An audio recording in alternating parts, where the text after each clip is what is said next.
বর্তমান বাণিজ্য পরিস্থিতিতে বিপুল পরিমাণ রাজস্ব ঘাটতির শঙ্কা বিশেষজ্ঞদের।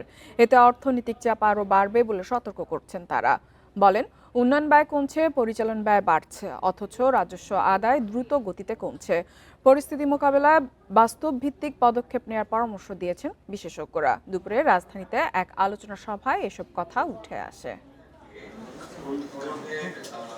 দেশের সার্বিক অর্থনীতি নিয়ে উদ্বেগ রয়েছে নানা মহলে, যা পরবর্তী সরকারের জন্য বড় চ্যালেঞ্জ। কিন্তু এর সমাধান কোথায়? এসব নিয়ে আলোচনা সভার আয়োজন করে দুটি বেসরকারি সংস্থা। আলোচনায় ব্রেইনের নির্বাহী পরিচালক ডক্টর শফিকুর রহমান মন্তব্য করেন, নির্বাচনী প্রচারণায় রাজনীতিবিদরা নানা অবাস্তব প্রতিশ্রুতি দিচ্ছেন। স্বাস্থ্য খাতে জিডিপির 7% বরাদ্দ দেওয়ার আশ্বাসের সমালোচনা করেন তিনি।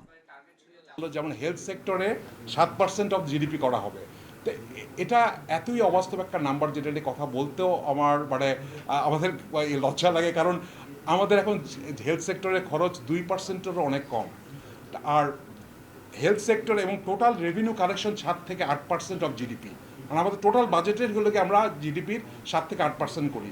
তো এখন আমরা যদি হেলথ সেক্টরের পিছনে 7-8% খরচ করি, তাহলে নর্মাল হিসেবে আমাদের তো আর কিছু বাকি থাকে না।